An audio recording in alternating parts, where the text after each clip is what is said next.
Hello friends, मेरा नाम है गुंजन सर। एंड आज हम इस क्लास में डिस्कस करेंगे एलिमेंट्स ऑफ क्राइम। जैसा कि आप स्क्रीन पर देख सकते हैं कि there are 4 elements of crime.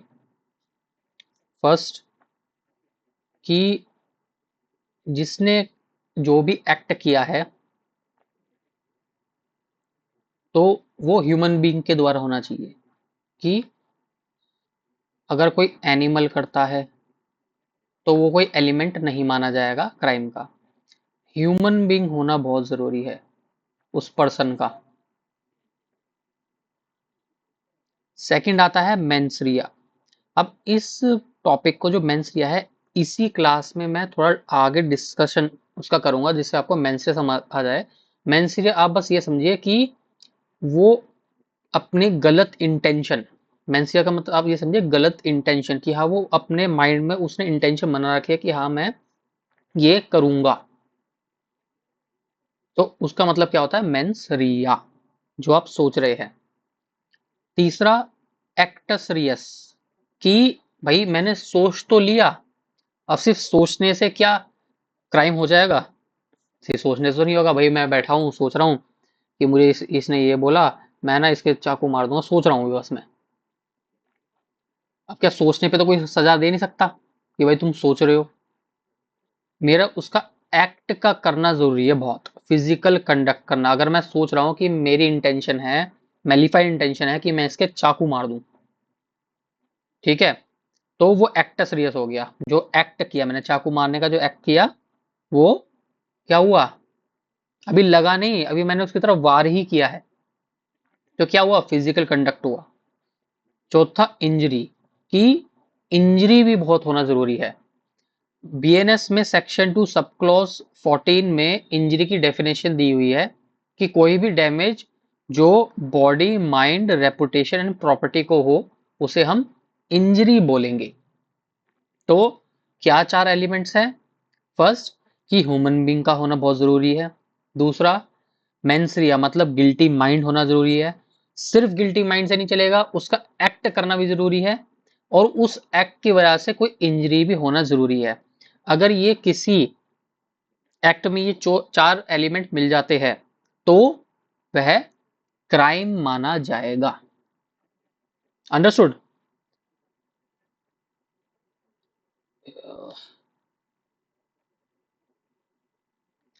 अब कभी कभार ना आपके एग्जाम्स में कुछ क्वेश्चंस आते हैं कि elements of crime and stages of crime, तो बच्चे कंफ्यूज हो जाते हैं।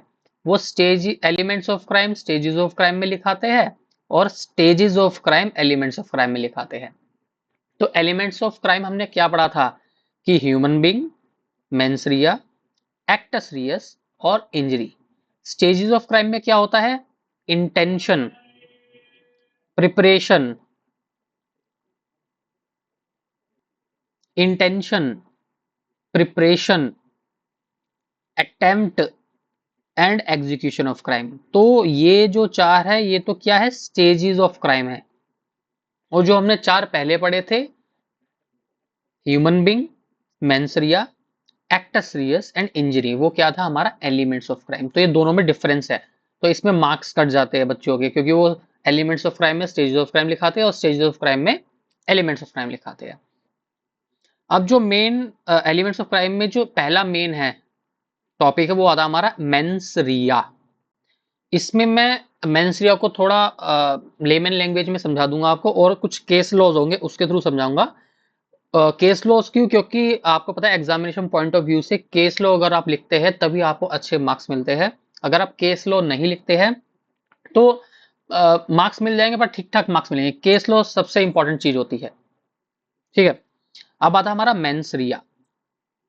मेंसरिया का मीनिंग क्या? ह्यूमन बींग तो हमें पता लग गया कि ह्यूमन बींग कौन होता है। अब मेंसरिया का मीनिंग क्या है? एक हमारी एक ये है, एक्टस नॉन फैसिथरियम निसी मेंसिथरिया। इसका मीनिंग क्या है? Act itself does not make man guilty unless done with a guilty mind। देखो सिंपल लैंग्वेज में समझाता हूं। अगर मैं गिल्टी माइंड से कोई एक्ट नहीं करता तो उसे क्राइम नहीं माना जाएगा। क्यों नहीं माना जाएगा? मतलब उस मैन को उस एक्ट के लिए गिल्टी माना नहीं जाएगा अगर वो गिल्टी माइंड से निकलेगा। मान लीजिए कि मेरा कोई कुछ लोग ऐसे होते हैं जो मेरे किसी रिलेटिव को या फिर किसी को भी, अब मैं स्क्रीन से समझाता हूँ आपको। कोई एक्स पर्सन है, इसका कोई सन है, इस सन को वाई पर्सन किडनैप कर लेता है, किडनैप कर लेता है एंड फिर एक्स को कहता है कि भाई तू जेड का मर्डर कर दे। क्या कर दे? जेड का मर्डर कर दे।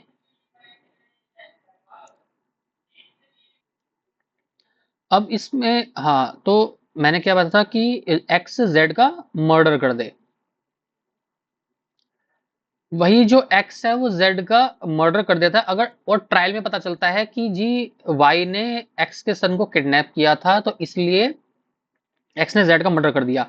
यहाँ पे जो एक्स का है ना, ये इसको प्रूफ करना पड़ेगा कि जो मेरा माइंड था वो गिल्टी माइंड नहीं था, मेरी कोई इंटेंशन नहीं थी जी मारने की, मुझे जबरदस्ती मैंने मतलब करना पड़ा ये चीज मुझे।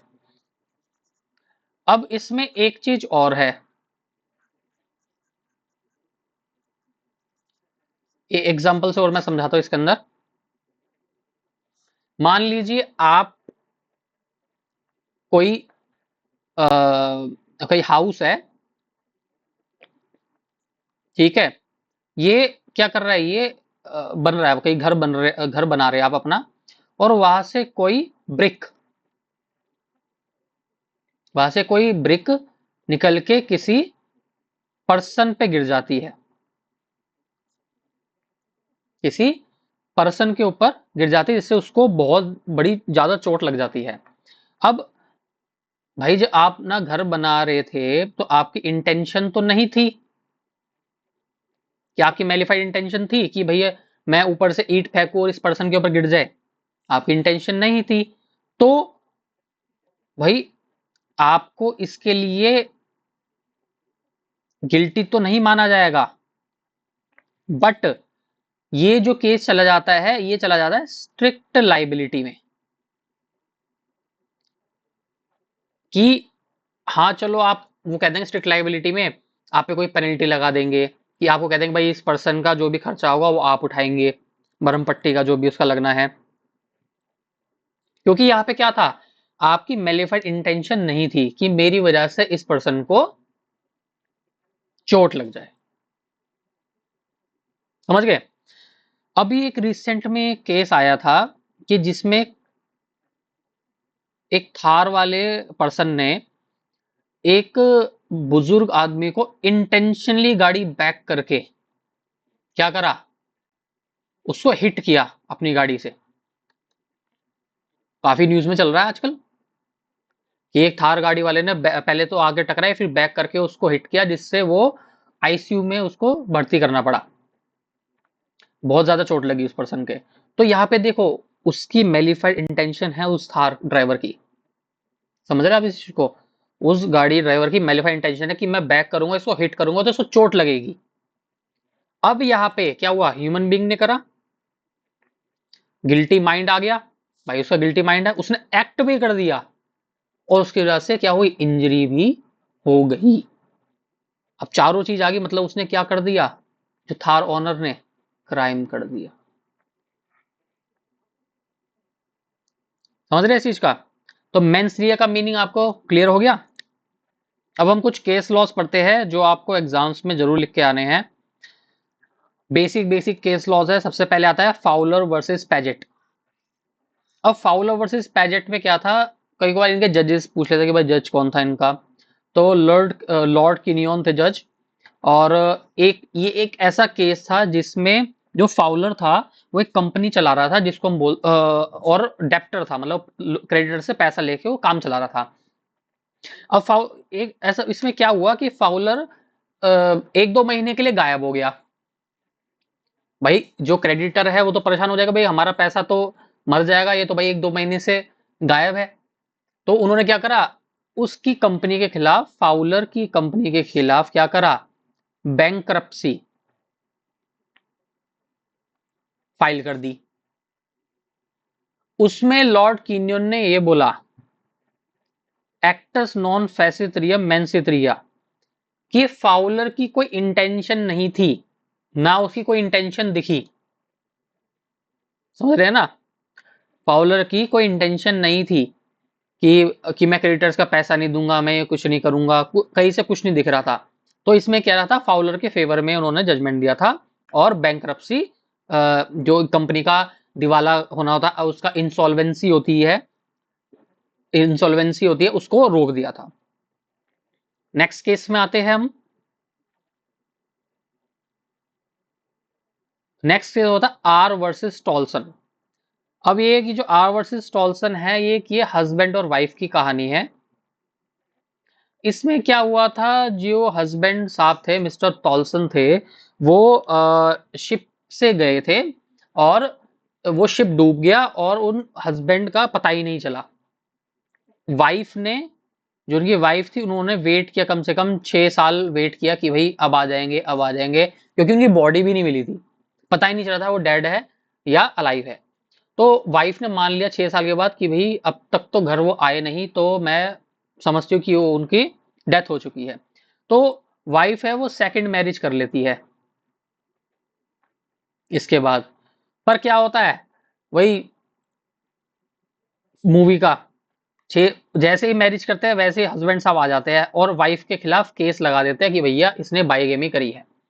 तो इसमें जो जस्टिस विल्स थे, उन्होंने ये बोला कि जो वाइफ ने पूरा का पूरा अच्छे से पूरा वेट करके, मतलब उनके कंडक्ट से पता चलता है कि जो उन्होंने मैरिज करी है वो पूरा वेट करके मैरिज करी है कि भाई हस्बैंड आ जाएंगे 6 साल तक, उनकी बॉडी भी नहीं मिली है।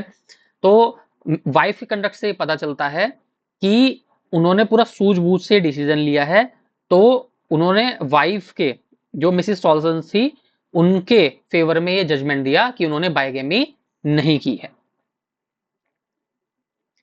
अब नेक्स्ट केस आता है हमारा शेरस वर्सेस डेरुडजन। शेरस वर्सेस डेरुडजन में क्या था, जो ये शेरस पर्सन है, ये तो alcohol,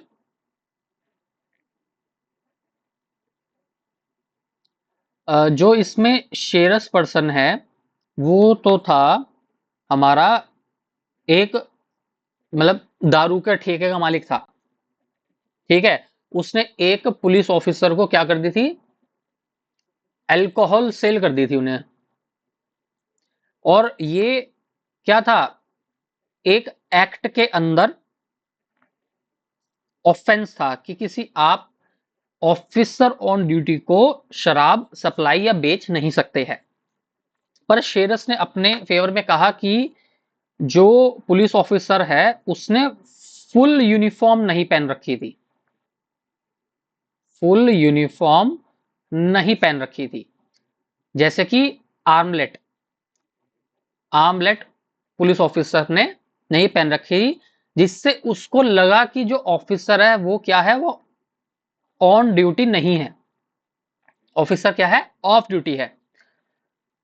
shares claimed he believe the officer was not on duty. Shares ने सीधा बोला कि भाई जो पर्सन था वो फुल यूनिफॉर्म में नहीं था, उसने आर्मलेट पे नहीं पहन रखी थी, और जो एक तरह का साइन होता है कि ऑफिसर ड्यूटी पे नहीं है, तो उसको लगा कि जो ऑफिसर है वो ड्यूटी पे नहीं है। तो कोर्ट ने ये रूल करा कि भाई यहाँ पे जो शेरस है उसकी कोई भी इंटेंशन नहीं थी, मेलाफाइड इंटेंशन नहीं थी पुलिस ऑफिसर को एल्कोहल सप्लाई करने की। Court rules in favor of Shearers, stating that unless a statute explicitly states otherwise, there is a presumption that menswear is required for criminal offense. Court ने ये बोला कि जब तक लॉ में ये नहीं लिखा होगा कि गिल्टी माइंड जरूरी है या नहीं जरूरी है, हम ये प्रिज्यूम करेंगे, हम ये मानेंगे कि मेंसरिया रिक्वायर्ड है क्रिमिनल ऑफेंस के लिए। अगर नहीं समझ आया तो एक बार रिपीट करके देख लेना, क्योंकि मुझे शॉर्ट वीडियोस रखनी होती है थोड़ी। तो ये हमारा हो गया शेरस वर्सेस डेरुडजन। अब हमारा नेक्स्ट केस आता है Brend versus Wood. Brend versus Wood में क्या था, इनके कई बार हमारे जस्टिस का नाम पूछ लेते हैं, तो जस्टिस गोडार्ड थे इसके, जिन्होंने जजमेंट दिया था ब्रेंड वर्सेस वुड में। इस केस को रिवाइवल ऑफ मेंसरिया भी कहते हैं। जस्टिस गोडार्ड ने सिंपली ये कहा था कि जब तक लॉ में ये ना लिखा जाए कि मेंसरिया चाहिए या नहीं चाहिए, हम ये प्रिज्यूम करेंगे कि हर एक क्रिमिनल ऑफेंस के लिए मेंसरिया चाहिए ही चाहिए, नहीं तो क्या करा, नहीं तो उसको कन्विक्ट नहीं किया जाएगा पर्सन को। A court, या से हम पढ़ेंगे, a court should always bear in mind that unless the statute either clearly or by necessary implication rules out mens rea as a constituent part of crime, a defendant should not be found guilty of an offense unless he has got a guilty mind। जब तक उस person को क्या convict नहीं किया जाएगा, जब तक उसका गिल्टी माइंड नहीं प्रूफ हो जाता। अब नेक्स्ट केस आता हमारा Nathulal versus state of MP. ये इंपॉर्टेंट केस है। जस्टिस सुब्बाराव ने इसमें दिया था, वर्डिक्ट दिया था। तो इसमें क्या था, Nathulal versus state of MP में एक नथुलाल जी थे, ये क्या थे, ग्रेन डीलर थे, अनाज के व्यापारी थे। तो ये मे बी 1968 के आसपास का केस है, हाँ 1965 का केस है, जब हमारी वॉर लाइक सिचुएशंस भी थी चाइना एंड पाकिस्तान के साथ। सो उस टाइम पे एक रूल पास हुआ था एसेंशियल कमोडिटीज एक्ट के अंदर कि भाई कोई भी ग्रेन डीलर कुछ कैपेसिटी से ज्यादा स्टोरेज में नहीं रखेगा ग्रेन्स, ठीक है, अनाज कुछ एक कैपेसिटी से ज्यादा नहीं, मान लीजिए उन्होंने लिख दिया भाई 50 टन से ऊपर कोई नहीं रखेगा। तो नथुलाल पे उस लिमिट से ज्यादा ग्रेन्स मिली, एसडीएम ने छापा मारा था, तो उनको क्या मिला, लिमिट से ज्यादा ग्रेन मिला। तो इसके अंडर नथुलाल ने क्या बोला, नथुलाल जी ये अच्छा सॉरी, एसडीएम ने उनको बोला, और जो वहां डिस्ट्रिक्ट जज थे उन्होंने इनको कन्विक्ट कर दिया, सॉरी डिस्ट्रिक्ट जज ने इनको क्या कर दिया, इनको relief they the, but high court ने इनको कन्विक्ट कर दिया। फिर नथुलाल जी ने क्या करा, सुप्रीम कोर्ट में अर्जी लगाई। तो नथुलाल जी ने ये बोला कि भैया मुझे तो नॉलेज ही नहीं थी इस लॉ की, जो लॉ पास हुआ उस टाइम पे नथुलाल जी ने बोला कि भैया मैं तो लाइसेंस रिन्यू करवाने जा ही रहा था, उससे पहले जी एसडीएम साहब मेरे स्टोरेज पे आ गए, मैं करने जा रहा था उससे पहले एसडीएम साहब मेरे स्टोरेज पे आ गए। वही फिर जस्टिस सुब्बा राव ने इस केस में मेंस रिया लगाया कि भैया जब तक गिल्टी माइंड नहीं होगा तब तक कन्विक्ट नहीं किया जाएगा। तो इस जो जस्टिस सुब्बाराव जी ने दिया था इसका थोड़ा मिसयूज भी होना शुरू हो गया। तो पार्लियामेंट ने इसके बाद एक लॉ पास करा, एसेंशियल कमोडिटी एक्ट को अमेंड करा, जिसमें उन्होंने इंटेंशनली, नोइंगली एंड अदरवाइज, ये 3 वर्ड जोड़ दिए कि भैया जैसे भी मिलेगा भाई कन्विक्ट उस पर्सन को किया जाएगा, चाहे उसका गिल्टी माइंड हो या ना हो। तो इस वीडियो में हमने आज डिस्कस कर लिया elements of crime. 4 elements of crime होते हैं। पहला क्या होता है हमारा, ह्यूमन बीइंग। दूसरा क्या होता है, मेंस रिया। तीसरा क्या होता है, एक्टस रियस। चौथा क्या होता है, इंजरी। हमने मेंस रिया अच्छे से पढ़ लिया है। अब मेंस रिया का नेक्स्ट वीडियो में मेंस रिया का क्या पढ़ेंगे,